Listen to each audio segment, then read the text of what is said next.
everybody. It's Bailey. I'm What's here up? with the What's up? College Entertainment All Review. right.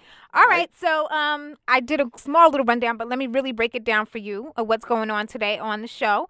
We are going to have, if you haven't been tuning in every week, you don't know that we do the Mitzi Miller, the review, the Jet Magazine review with Mitzi Miller almost every week, and we go through the pages with her and review it. And not only do we go through the pages, for you, but we also give information. She tells you when Jet Magazine is hiring, which is now. And then she also tells you how you can be the beauty of the week. So it's very informative. So make sure you tune in for that in the next few minutes. Also, we're going to have as a special guest Hawthorne James. All right. I'm going to be interviewing him on the show to have you on the show. So Hawthorne, we've been blowing you up. We've been talking about you. Tell everybody who doesn't know you who you are and what you're doing.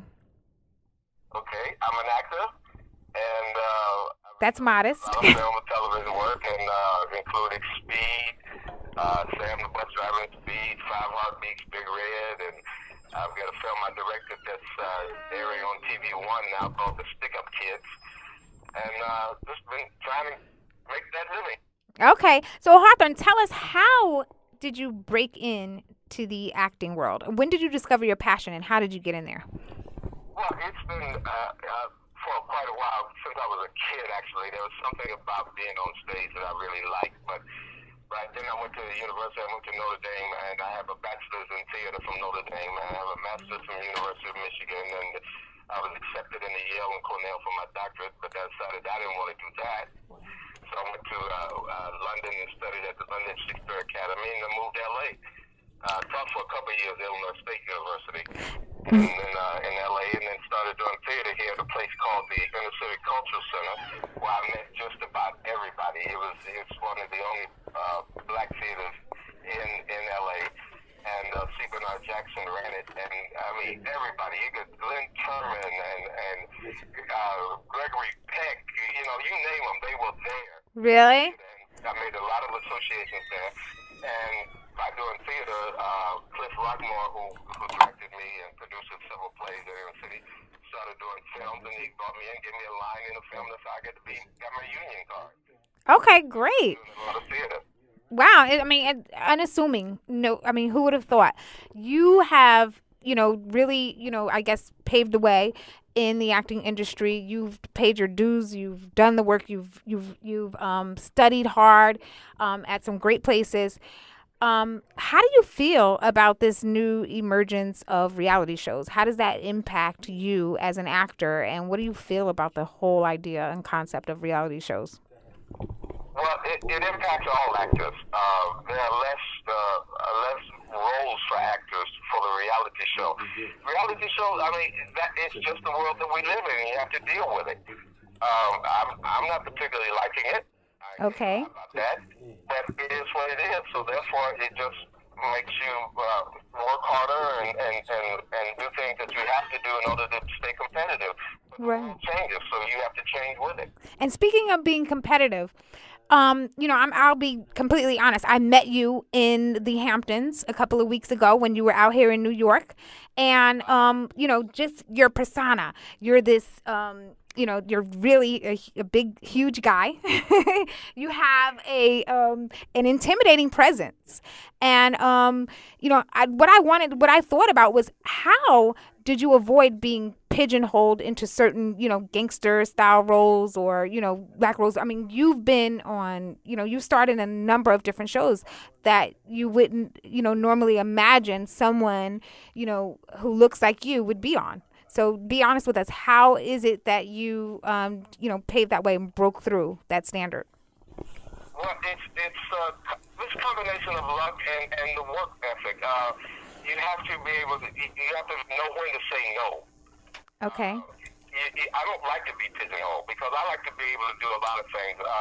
The theater, I did some theater last week here at a theater called the Barnstall, and it was a whole different role for me. And so you have to be able to show people your skill level and your talent and what you can do, because it's easy to be pigeonholed. It's easy for casting directors, it's easy for producers to say, well, this is what he does. No, that's not what I do. Right. I like to do some of everything. Absolutely. my work. Let me show you what I can do, not just what you think I can do. Right. That's how you stay out of that. Exactly. Now you've been on Speed, Seven, The Color Purple. I mean, mainstream films, not just black films, all types. And now you're going into I mean, you've done your directing debut on The Stick Up Kids on TV1, right? That just aired on July 30th. Am I correct? Yeah, and it's going to air again August 19th. Okay, great. Now, I mean, you stop at nothing. You're just and you. It sounds like you let nothing phase you or hold you back. How? What? That's just the way I'm built. Okay. As soon as you say no, I say, okay, watch this. You know, you can't. I liken myself to a bad penny. I'm gonna keep turning up. So you know, it's just my parents. Can you say that again? No one can tell me no. Okay. That sounds great. I mean, your persistence has obviously paid off. You're doing great things and you're making great waves. What advice would you give to, because this is a college radio station, you have lots of college students listening to you. What advice would you give a young person trying to break into the field? What would you tell them? Well, as an actor, you just have to get on stage anywhere you can, whether it be student films, because I did a lot of student films also. Get on stage, constantly work, and that's how I got one of the biggest breaks I've ever had, the 5 heartbreaks, just by working. I've been doing play after play. I was just got off the road doing a play, and I was tired. And a guy called me up and asked me to come in and audition for Macbeth. And I said, and he said, well, I'm sorry, you know, after I auditioned, he said, I'm sorry, but I've already promised Macbeth to somebody else. But would you do Macbeth? And I said, no, I'm not doing any second leads. I'm too tired. He called me for a week and just said, come on, man. So I finally said, yeah, okay, I'll do it. So Robert Townsend had a friend in the show, and it was a small theater in Hollywood, and it was like an audience of 10 people a night. You know, you're doing Shakespeare, but I don't know anything. Once I hit those boards, I'm doing the show for 10 people or 10,000 people. It's the same show. He had a friend who was in the show. He came backstage after the show and said, I'm getting ready to do a film. You want to do it? And I said, yes. That's how I got it, by being busy, by activating myself, and not sitting on my butt waiting for the phone to ring. Okay, great. Be out there working all the time. I don't care what it is. Work, because as a student, you don't know who's the next Spielberg going to be if you're working in a student film. I've done 2 Steven Spielberg movies. One of the only actors in the world that's been in 2 Spielberg films. Wow. I've worked with the best. I've worked with Oliver Stone. You name them, I've worked with them. But that's by being busy, by showing people where I got, and getting better. I'm still getting better today. I'm still learning. Okay, I mean, This craft. that sounds amazing. And now, so in terms of education, in terms of educating yourself and really studying your craft, you know, there's a lot of actors who have not studied in the way that you have and in the places that you have. Would you stress education, in the field of acting and filmmaking and all those things? Well, it's about, see, education helps you for longevity. There are a lot of people out here who become stars at 20 years old. But where are they? That's why you have the reality shows. Where are they now? Because they don't have the basis for the craft itself, learning about the craft. So when you move into your 30s, you're going to change. You move into your 40s and your 50s. Do you want a career, or do you want to be a burnt-out star? Right. You make that decision. I want this to be my career. That's what I aim for. So that's why I study. That's why I'm constantly learning. And learning everything about the world helps you, because now I'm also a writer. I've written several screenplays. I see that. And produced several short films, etc. You have to know what your audience wants. You have to know the ways of the world in order to interject them in your writing to make you a relevant self. Okay. You have to have that educational background. It's for longevity. Longevity. You can come out here tomorrow morning and be on a reality show, and people will know your name for 5 minutes. That's what you want, it's all well and good. But if you want to speak your career, educate yourself. Learn. There's nobody can take that education away from me. I've been to the best universities in this world. I'm very proud of that fact. No one can take that from me. I know who I am.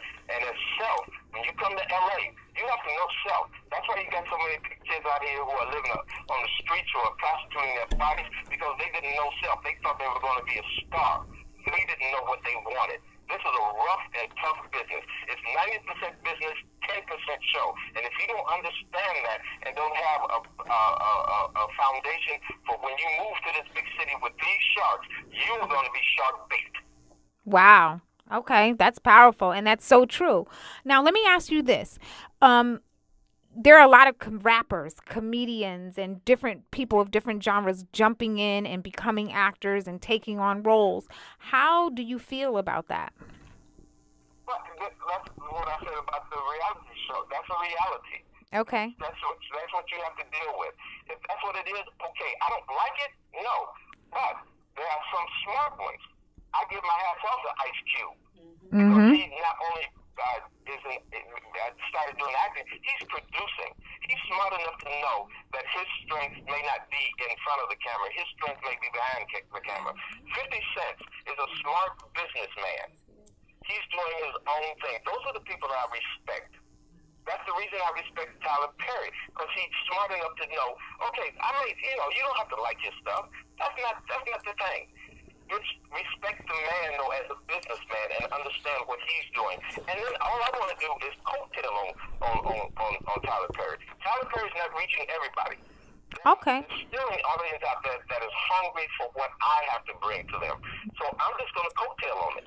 Okay. That's what I'm looking at. Thank you. Mad at somebody else because they got something else. Right, and I like that. You're not exactly. You. It sounds like you're not hating. You're just doing what you have to do, and you're making great strides. You're doing wonderful things. In what way do you give back? Because I know in your bio you talk about the prevention system, an organization in which you're really helping out. Tell us how you're giving back to the community.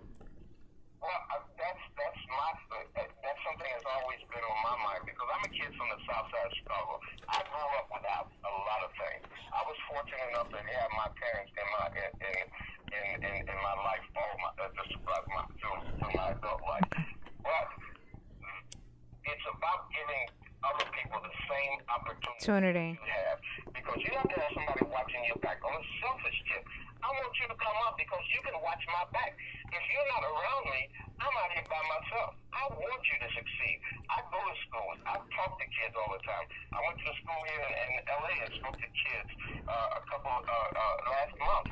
Kids that have been kicked out of every school they've been in, but some man is out there giving them an opportunity to still be educated. And I walked in that room and I said, I expect all you people to become something, not just sit up in this room and take space. That's what happened to me. When people start expecting more of me, I got You. more and I gave more. Okay. Great. Back and I talk to those kids. I'm not afraid of my people. I go with my people. I hang out with my people. I'm not scared of them. You know what? That is so powerful. I thank you so much, Hawthorne. We're gonna wrap this up, but I want you to tell people, how they can find you, where they can see your stuff, everything that you're doing, the Stick Up Kids and everything. Give us a shout out. Let us know where they can reach you and look for you. Well, as usual, it's Facebook. It's here on Facebook, HAWTHORNE James. Okay. And that's generally the best way to get hold of me nowadays. Okay, and then they can see the Stick Up Kids. You said that's airing again. What's that date? That's airing August 19th again on TV One. The Stick Up Kids. What they did was, of course, TV does. They ended it for the time. So if you like the film, go out and get it. Go out and you can download it on Netflix. You can get it at Walmart. Just go to the internet and pick it up because it's a 2-hour film. They cut about 10 minutes of it. But some of those scenes are very important to me. So get the whole film. Okay. We talk about a lot of things. That's why I like film, because you can educate and entertain at the same Time. And that's what our show is all about, edutainment. That's what we call it here at All Politics Are Local. time we talk about it. Yep. All right. Thank you so much, Hawthorne James. We appreciate you coming on. You're a fabulous guest, and we will definitely be watching you and looking for what you're doing out there. All right. Great. Have a great day. All right, you